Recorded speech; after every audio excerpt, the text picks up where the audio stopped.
All right, good. Thank you. So continuing with Chanukah and the many teachings that we can gain from Chanukah, we're going to be focusing today on the different decrees that were made in those times, the root behind these decrees, and our response, and perhaps most importantly, how it affects us today, and how this Chanukah was not a one-time struggle, but it is an issue that we struggle with till today, and therefore hopefully this will give us, Chanukah this year will give us the strength as we move forward through the year.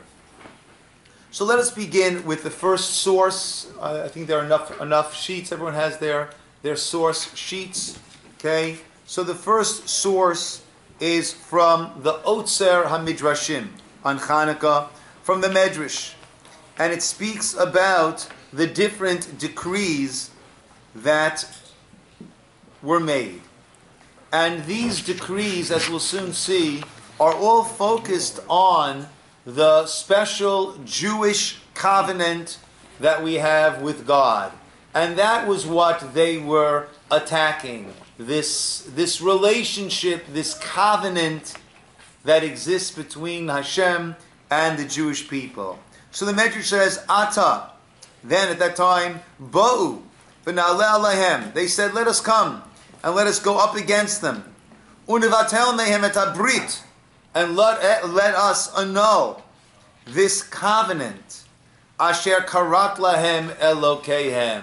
This covenant between them and their God. Where was their focus? Shabbat, Rosh Chodesh, Ve'Mila.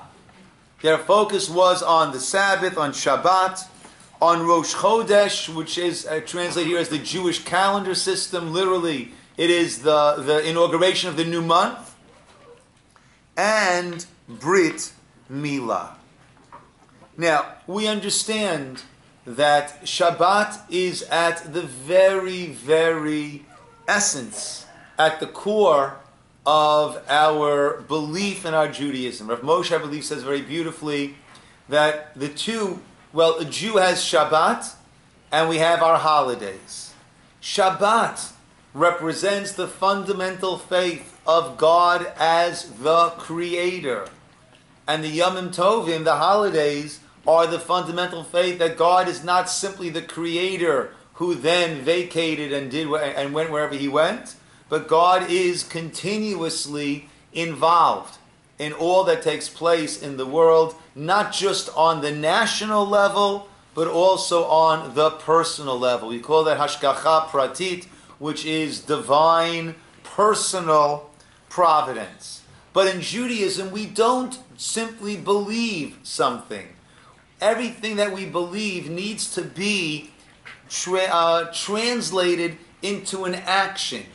And by doing that action that represents that belief, that is what instills that belief into our very self, into our core. And it's not something that, it's a belief that I have, but I do this belief. Right? Understanding that we are physical beings and spiritual beings. So in order to fully inculcate and fully be filled with this teaching, we need to take it from simply the intellectual realm and put it into action. And that's what Shabbat does.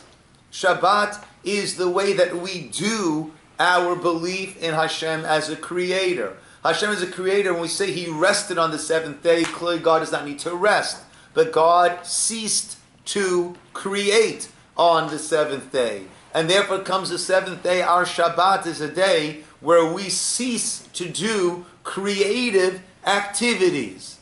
And that's why the light switch, turning on the lights or drive, whatever it might be, is a creative activity. So therefore, one of the cores that the Yevanim sought to destroy was the Shmirat Shabbat, was the keeping of Shabbos. That is the covenant. Oti Oti Liolam Kisheshet Yamim. It's an eternal sign that we have of our belief in God as a creator. That is the Shabbat. Now, Brit Milah also is clearly, it's Brit Milah. Right? It's not simply Milah, it's not simply the circumcision, the act of the cutting of the foreskin, which is the circumcision, but more importantly, it is the Brit, the covenant of that Milah. And the famous Medrash, Masa, number 2, Sheshol, Turnus Rufus Arasha, Rabbi Akiva, Turnus Rufus asked Rabbi Akiva, Ezo Masim Naim, whose actions are greater? Shal Kadosh Baruch Hu, Shal Basar V'Dam, those actions of God, or the actions of mankind? Amalei, Rabbi Akiva said, Shal Basar V'Dam Naim, the actions of man are more beautiful. Amalei, Turnus Rufus, he said, Harei Shemayim V'Aretz Yechol Adam Lasot Kiyotze Behem, heavens and earth, can a man create such things? Amalei Akiva Al Lo Tomar Li B'Davar Shulamalim and Abriot, don't tell me things which is beyond the ability of a man. Right? She'ein sholten love el amadvarim she'ein mitzuim b'nei adam. Let's talk about the things that are within the capability of man. Amalei, so he said to him, Lama temolin, why do you circumcise yourselves? Meaning, Rabbi Akiva understood. I knew this is where you were going. Right? Turnus Rufus was saying, if God's actions are greater than the actions of man, right, which was the response he was expecting from Rabbi Akiva. So then, so how dare you go and tamper with the creation of the physical body of man by cutting off the foreskin? Rabbi Akiva said, I knew exactly where you were going with this. That's why I beat you to it. I said to you, that the actions of mankind are greater than that of God. Hevilo Rabbi Akiva shibalim uglus coat. Rabbi Akiva then brought out some raw wheat and some loaves of bread. Look, these are the creations of God, the raw sheaves of wheat, and these are from Bnei Adam. Right? Clearly we see, aren't these greater? Okay? So the idea being that, of course, we can't come close to anything that God can create. But the beauty is that which mankind does to partner with God, to join in God's creation, and to bring about improvement to the world. And that is the partnership that God leaves open for us. So Brit Milah represents the partnership that we are meant to have with God. God does, but He purposely leaves it perfectly imperfect. And it's imperfect, but what's perfect about that is that it enables us to partner. That is the covenant, once again. That is the special relationship. That is the partnering that goes on, and the connection that exists between the Jewish people and God. And once again, that was an area which they were fighting against and wanted to destroy and eradicate from our nation. The third that is mentioned there is Rosh Chodesh, which is literally the new moon and refers to the calendar system. Why was that something that seems to be a very technical, rather boring aspect of Jewish life? Why was that something that they chose to focus upon? And that must be eradicated. So on source number 3, we have from the Or Gedalyahu, from Gedalia Shor. He writes, he explains very beautifully as follows. Hayivanim ratzu levatel chodesh Shabbat u'Milah. Right? As we said, they wanted to negate, to take away, to annul Chodesh, the new moon, the new month, Shabbat, and circumcision. Utzrichen lavin. Lam hitnagdu yivanim limited kiddush hachodesh. Why I understand that, we discussed last time that they worshipped the beauty of the human body. The Olympic Games all started with this Greek culture, and if you think people wear skimpy outfits now during the Olympics, you should have seen theirs, right? There were no outfits whatsoever, right? There were no fits over there, right? That's what they were, right? Because it was a celebration and even a worship of the human being and the human body. So we understand Brit Milah, and Shabbos speaks to our very core. But again, why is this idea of Kiddush HaChodesh? Shish Barak Inyan Shel Sidur Seder Chadashim is simply very technical, arranging the orders of the month. El Kfar Bi'arnu, we already explained. Sheyevanim Ratzu Levatel HaKoach, they wanted to destroy that ability. Biyad HaYehudi, that ability in the hand of a Jewish person. Lechadesh et atzmo, to renew oneself. V'latzeit mitoch ha'hergel, and to exit from the doldrums, from the usual, from the habitual. V'hityashnut, from that which is old and worn. V'hakoach hazeh shel chidush, and this idea of chidush, of renewal, of beginning again, of not being locked into who I've been, that does not lock me into who I can be. Shayach, that relates to the Rosh Chodesh, to the new moon, the new month. Ulekidush halavana, and to the renewal of the moon, which from our vantage point had faded and disappeared and seemed to be gone, and then it refreshes, it returns. Uchmarumaz b'mashom b'menusach shel kiddush levana, and which is alluded to in what we say in the tefillah, the once a month tefillah prayer that we say usually on a Saturday night around the time of Rosh Chodesh. Sha'atid l'tchadesh kamota. We say we're talking about the moon, and we say the nation of Israel will be renewed kimota, the same way that moon was renewed. Right, so too the nation of Israel will constantly renew, and ultimately will have that ultimate renewal.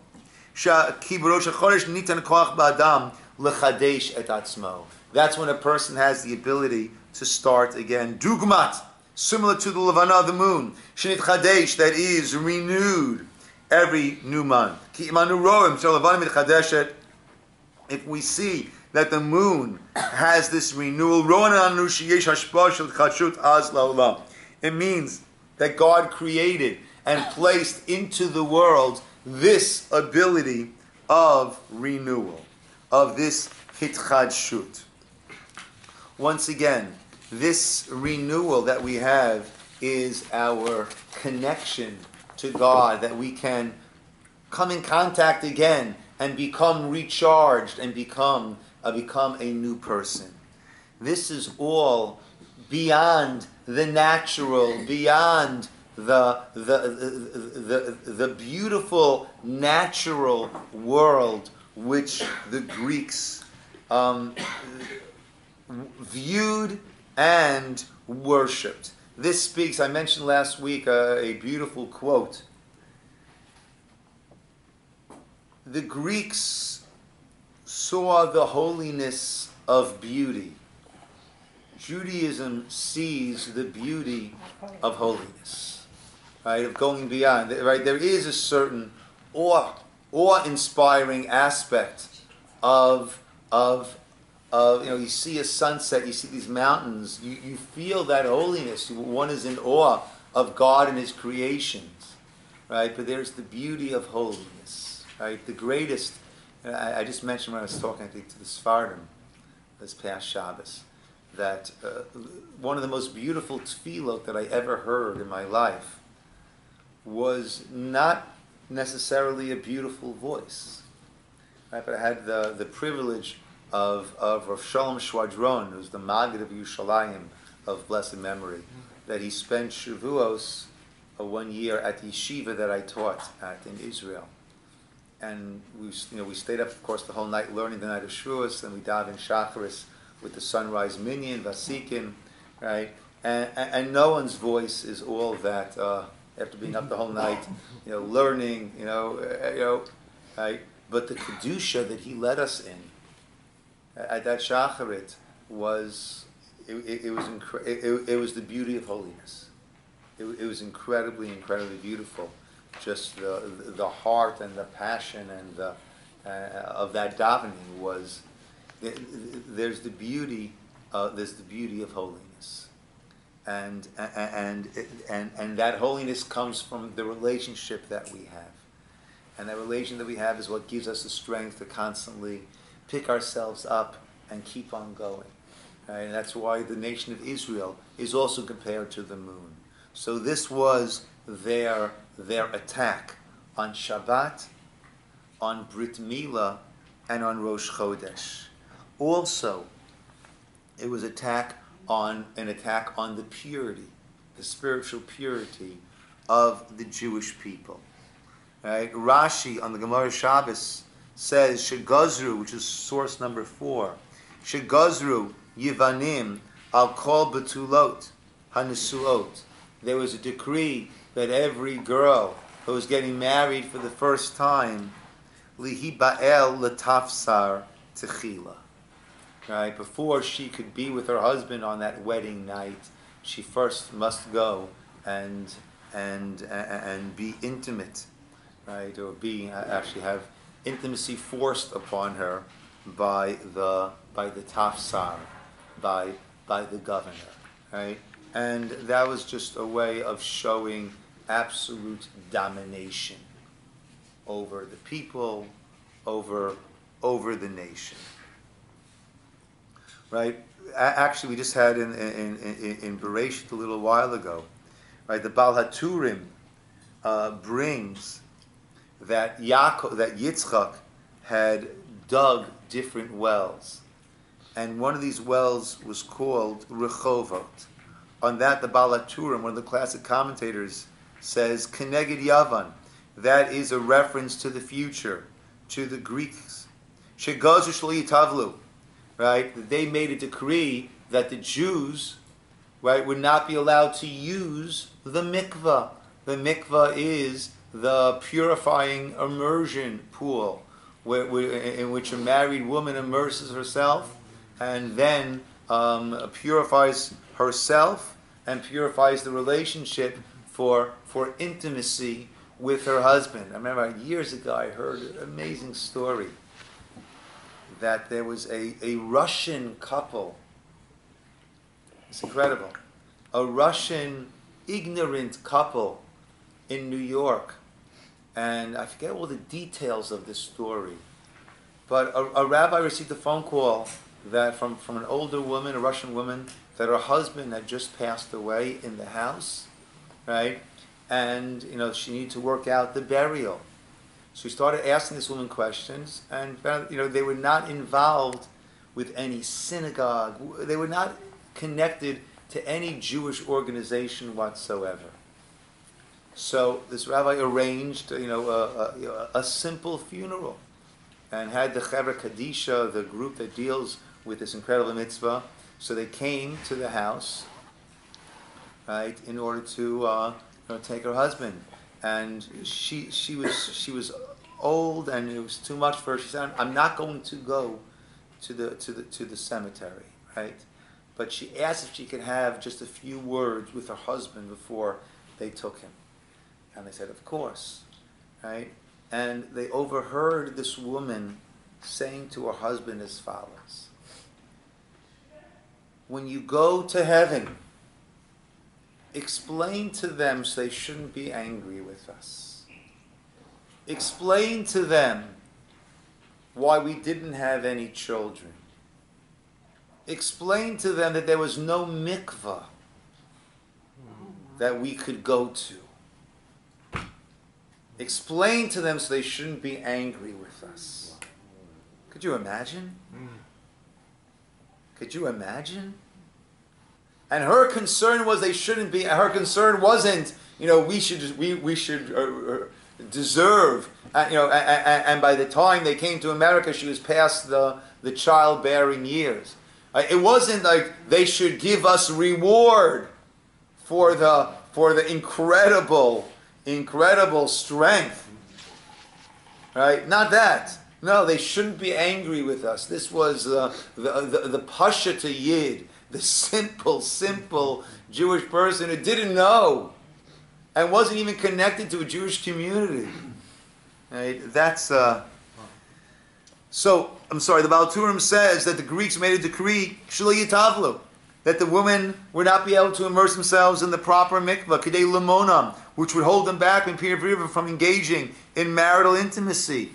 V'nasalem nes, and a miracle happened. V'nizdami lehem mikvah b'bayit l'chol echad ve'echad. And the women, they found these underground, whatever it was, water systems, whatever it was, and in each house was able to access these mikvot. V'zehu ufarinu ba'aretz. And that's why it says over there, by Rehovot, it says, ufarinu ba'aretz. And we will multiply, be fruitful in the land. So Rav Volbe, in source number 6, explains that, as we've been saying, Galut HaTorah b'Yavan Galut HaTorah b'Yavan Hechshicha Einei Yisroel. Right? The Galut of Yavan, it was there to darken, so to speak, the eyes of Israel, as the English says, obscure their ability to have clarity of understanding. Dai b'gzeirot la'ashkichem Torah kedei la'ashkich lahem. Right? Not only were there the decrees against the Torah, our study of Torah, to bring us to this darkness, va'od zot, but even more, shehitkavnu la'avira mechukei ritzonot barach l'dechotam miliot ha'am hanivchar. Right? But they wanted, with their decrees, to push us away from having this status, this connection with God. Li'openei chorim, umit olim, so that we should be umit alim, we should become free in their eyes, right? And be able to assimilate into their culture. Harezeh pogeya be'etzem mahuta, which goes at the very, very essence, the very core of ha'uma HaKadosha, of the holy nation. And our response, we're going to soon see, right? We had the response was not to start davening, but it was, in addition to our davening, it was to take a very proactive response. But for that, we need to understand, as I have under the question, why did God grant the Greeks the power to decree against the Jewish people? What had the Jewish people done to deserve such a fate? In other words, our understanding is, and this is something that comes up a lot, election time, right? This came up election time last year when last time around, when that if Obama is going to get reelected, right, then we're going back to the Stone Age, right? There's going to be Sharia law over here. Israel is going to be right, etc., etc. Right? Thank you very much for that. Right? And my response always is in these situations that we have to realize that the eternal fate of the Jewish people is not decided by the by the Iowa caucuses and by the Electoral College and by the American voter and by whoever happens to be sitting in the Oval Office, right? The eternal destiny of the Jewish people is decided in heaven. And if there is hardships that come our way via these different powers that be down here, it means that the heavens have caused us to have these problems. Now, that does not mean that we are meant to disassociate ourselves and say it doesn't matter. We do get involved. We're meant to do our best and make our best efforts. But we have to realize that ultimately, once we've made our best efforts, it's in the hands of Hashem and nowhere else. So bring it over here, right? If the Greeks were making these decrees against us, then it means that min hashamayim, from the heavens, there was this allowance for them to make these decrees. And therefore the question that needs to be asked is, what had we done to deserve this? Why min hashamayim, was it from the heavens, was this a situation that we were being confronted with? So the Bach, who's one of the classic commentators on the Tur Shulchan Aruch, we're mostly familiar with the Shulchan Aruch, the Code of Jewish Law. Actually, the Code of Jewish Law is written by Rabbi Yosef Karo. He wrote a commentary called the Beit Yosef on the Tur Shulchan Aruch, which is what preceded the Shulchan Aruch, where he brought many different opinions. The Shulchan Aruch, Rabbi Yosef Karo then said, well, let's extract the opinion that we that we follow or are meant to follow, instead of giving all the different opinions, which is what the Torah does. Along came Rav Moshe Isserles, this is all in the 1500s. Rav Moshe Isserles said, wow, Rav Yosef Karo, the Baal Shulchan Aruch, the Mechaber, did an excellent idea, but the path that he presented, in fact, that is the path followed in the Sephardic communities. But the Ashkenazi communities, we have a different custom when it comes to many of these practices. So instead of writing his own Shulchan Aruch, which would have driven a wedge amongst the nation of Israel, and the Sephardim have this book, and the Ashkenazim have this book of Jewish law, he just added in a gloss into the Shulchan Aruch, where he writes, right, Minhag HaPashut b'vnei Ashkenaz, and the minhag that's been accepted amongst the Ashkenazi communities, and then he explains that. So basically, the 90% that's the same is the same, and he has his gloss where he adds in notes, which of course is now printed in our Shulchan Aruch, right, where he says where there are some slight differences. The Shulchan Aruch, for example, speaking about Chanukah, says that there is one Chanukah that is lit per household, and you have a family with 5 or 6 boys, whatever it might be, there is one Chanukah lit per household. And the Ramah brings that the minhag amongst Bnei Ashkenaz is in fact that each person lights their own Chanukah, right, in the house. So you'll have multiple. In a Sephardic home, you'll have one Chanukah being lit. In an Ashkenazic home, you'll have multiple Chanukah being lit. So one of the other commentators on the Tur Shulchan Aruch is the Bach, and he wrote as follows: Aval b'Chanukah ikar hagzeira hayta al shehitrashlu ba'avodah. Oh, in other words, he says the main decree was that we relax in our service to God. So if we don't value something, then the way to value something is once one doesn't have it, then we realize that it wasn't, that we weren't giving the proper honor and value to when we had it.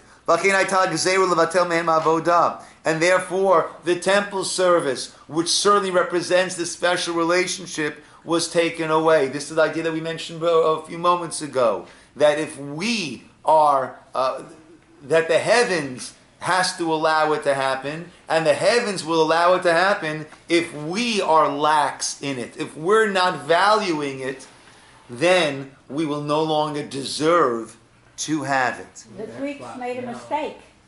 They should have just kept nice and peaceful and quiet, commended the Jews on the service, and then they would have... But we ourselves weren't appreciated properly, right, and it was taken away from us. And Volpe again. They threw a stake in it. Did the Jews rise up? And Rav Volpe again says very beautifully, Panim chadashot ra'inu kan. We have a new glimpse over here, a new clarity. Gzeirot einam baot b'li siba. Decrees do not come about without a reason. V'gzeira ba'a b'mida keneged mida. It was measure for measure. Im lo hayta is hitrashlut ba'avodah, if there was not some weakening, some laziness in our own service, lo hayu gzerot hayevanim, there would not have been any of these decrees by the Yevanim. Right? So once again, we were not showing the proper respect to our Beit HaMikdash, and therefore it was defiled.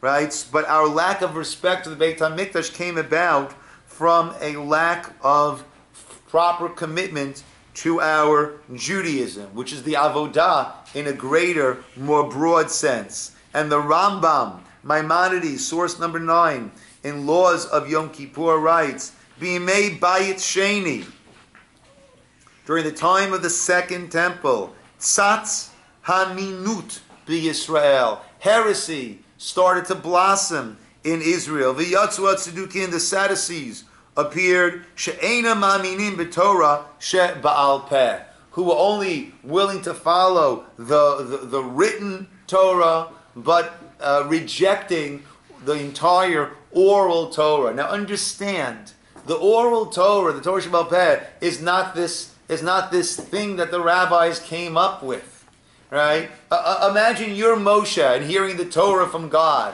and God says, and there should be an oat on your arms or on your hands, and there should be totafot between your eyes. What's the very first thing you would do if you were Moshe? Excuse me. What are you talking about? What is an oat?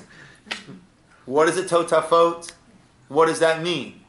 And the explanation was the tefillin as we have it, the black boxes, and it's one compartment on the hand and 4 compartments on the head. And there are 4 parshiot, there are 4 scriptures that are written inside. And which 4, all of that is the explanation that was given to Moshe on Har Sinai, that was passed down generation to generation until at the point where we were in danger of it being forgotten. Then instead of the oral transmission, it was written down, and that is the Talmud that we have, the Mishnah and the Gemara. So when they are denying the oral Torah, don't think that they're simply denying, that which the rabbis came up with. They are denying the whole very essence of the Torah, the whole lifeblood of the Torah, which fits into what we mentioned last week, that the Greeks are associated with shvichat dam. Shvichat dam, in a general sense, refers to murder, but literally shvichat dam is spilling of the blood. So you have the outer encasement that is intact, but the life spirit that's inside has been drained out. And they were okay with the external. They didn't look to destroy the building. Let it be another the temple. Let it be another Taj Mahal, but not a place for intimate korban, karov, kirva, closeness to God. And let's have the Torah. They wanted it translated to the Greek, the Septuagint. But the whole meaning, the whole lifeblood of the Torah She'Ba'al Peh, that explains to us how this relationship is crafted and maintained, that's what they wanted to destroy. And the result was that once Judaism was under attack because we were not loyal to its cause, the Jewish response was a rededication to our Judaism and a willingness for self-sacrifice for the sake of Jewish survival and dedication to the holiness of the Beit HaMikdash and to our general Brit covenant with God and thereby to our Judaism. There's a great resource on aish.com. Aish.com in general is an amazing, amazing resource. Amen. With great articles, thank you, Lorette, again. With great articles on the Parsha and on current events and just on all topics. And they also have from Rabbi Ken Spiro a whole crash course in Jewish history, right? For those who are going through conversion. So this is to have an idea of Jewish history. That's a great resource to utilize. And I always say, if all Jews would go through all the teachings and all the studying that those who are signing up to convert go through, we'd have a much better educated nation. So he writes there. So you might want to take a look at, if you want to examine different periods. Very worthwhile. AISH.com. So here in number 29, he writes as follows: the year is 167 BCE, and the horrible persecution of the Judaism by the Greeks is in full swing. The Greek troops show up in the town of Modi'in, right, which is, of course, a bustling city, a small city in Israel now, and demanded the Jews there sacrifice an unkosher animal to the Greek gods. The elder of the town, Mattatyahu, who is a Kohen, refuses. Even if all the nations that live under the rule of the king obey him and have chosen to do his commandments, departing each one from the religion of his own fathers, I and my sons and my brothers will live or die by the covenant of our fathers. We will not obey the king's word by turning aside from our religion, right, to the right or to the left. But there was a Hellenized Jew in the town who was willing to do what is unspeakable in Jewish eyes. As he's about to sacrifice this non-kosher animal, Mattatyahu stabs him, also killing the Greek official that was present. He then turns to the crowd and announces, right, follow me, all of you who are for God's law, and stand by the covenant. Reminiscent of Moshe when he said, Mi la Hashem Eli, by the golden calf. Right, who is for Hashem should come to me, and right and that led the assassination of this Greek official. Right, that's what led to all the battles that followed.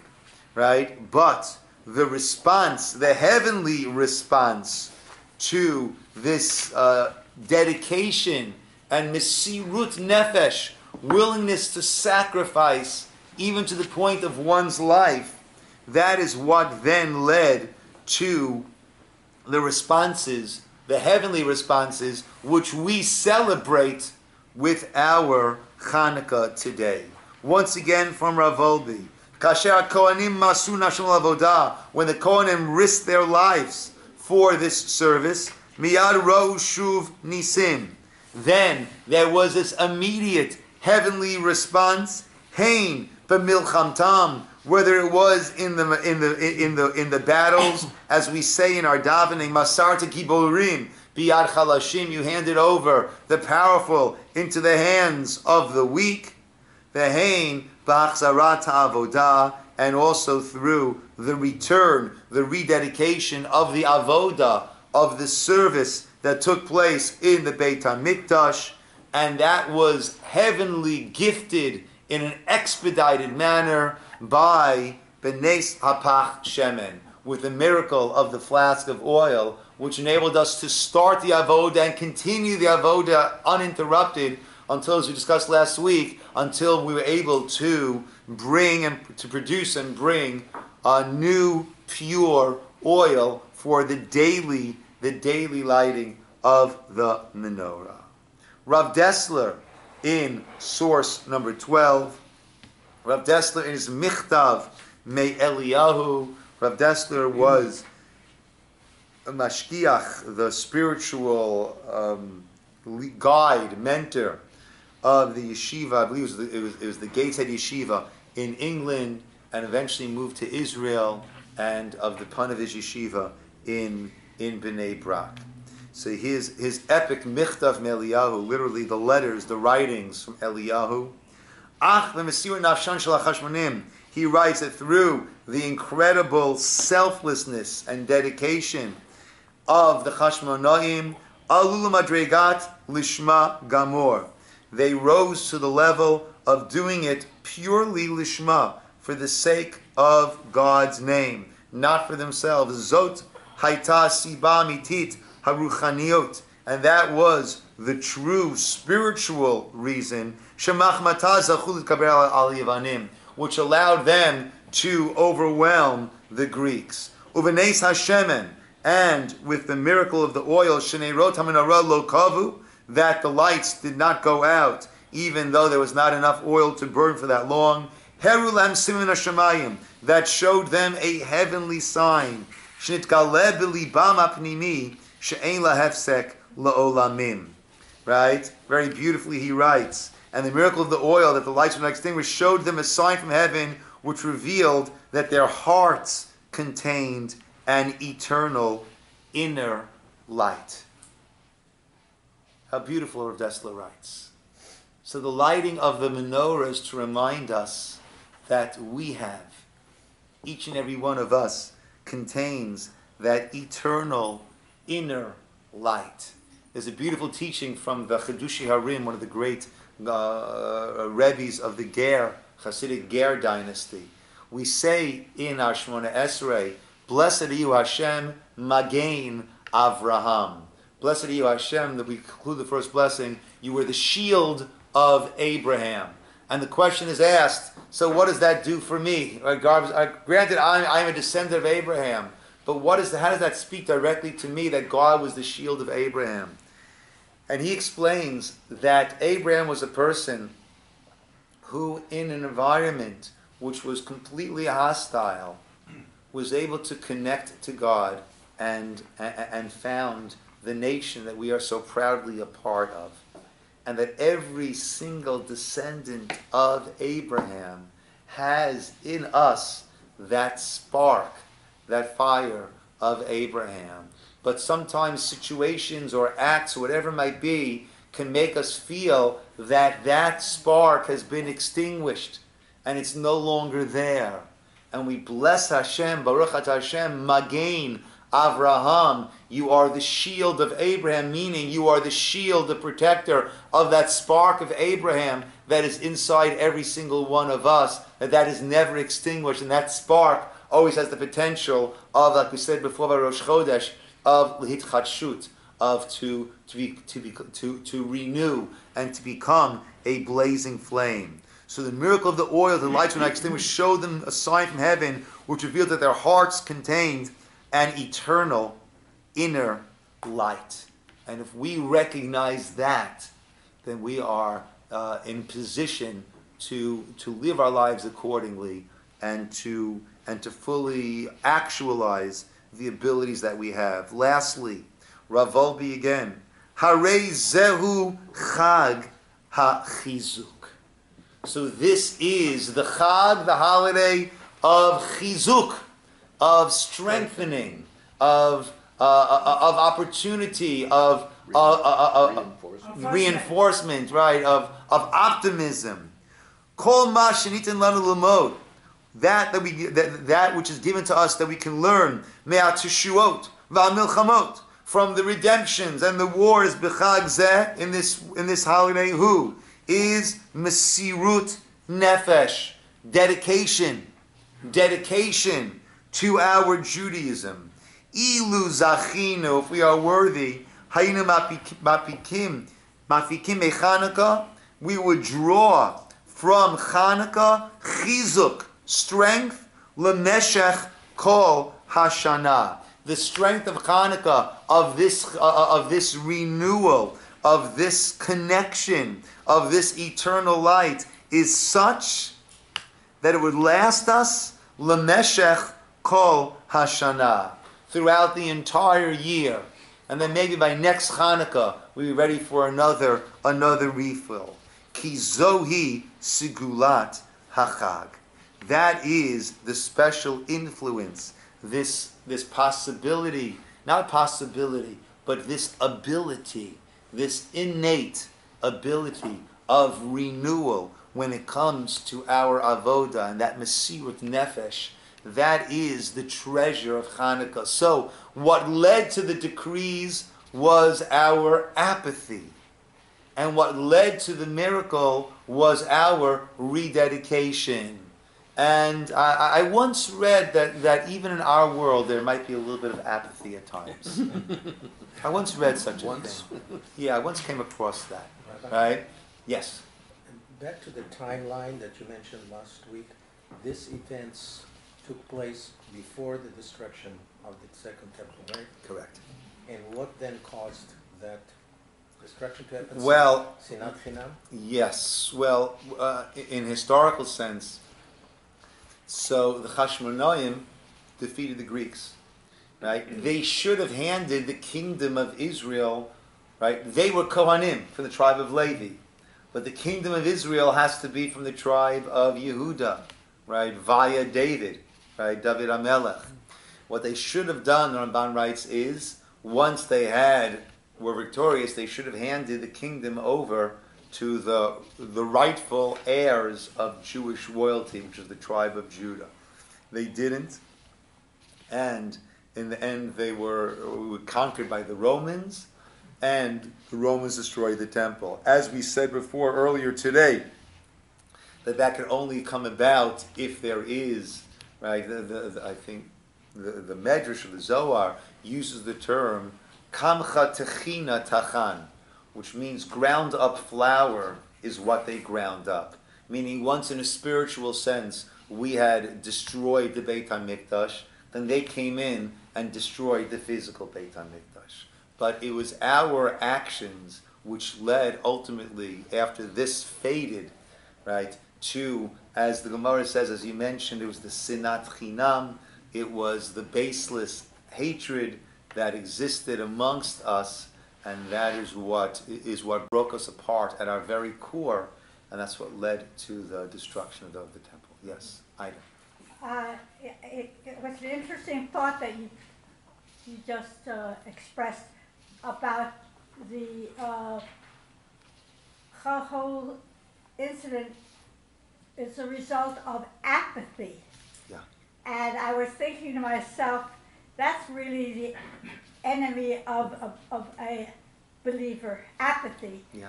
I heard somebody, read somewhere in some quote, love me or hate me, but don't be indifferent Yeah. to me.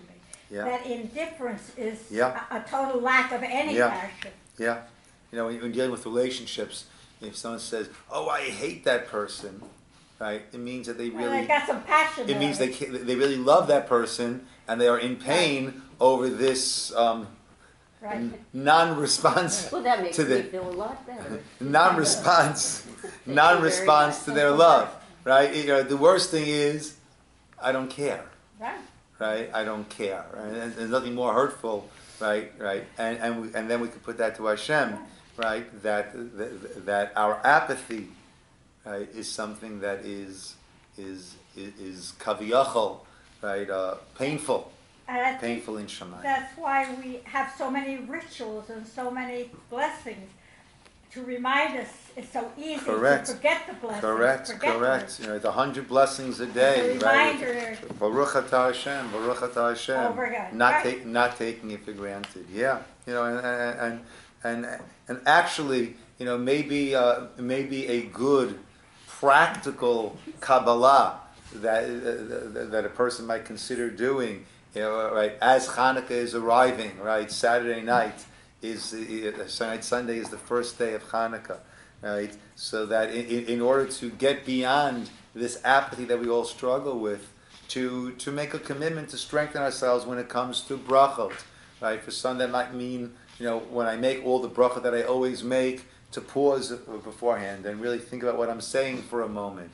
Or if we're not so careful with making the brachot, to be more careful to make the bracha. Make sure to say the morning blessings every day. Thank God that I could open my eyes and see, and I can sit up, and I can stand up, and I can walk, right? But to get ourselves beyond this apathy and to truly appreciate, you know, this God-gifted world that we are gaining so much pleasure and benefit from. The calendar would go on and on if we didn't light candles on Shabbat. Right? And we just Right? Yeah.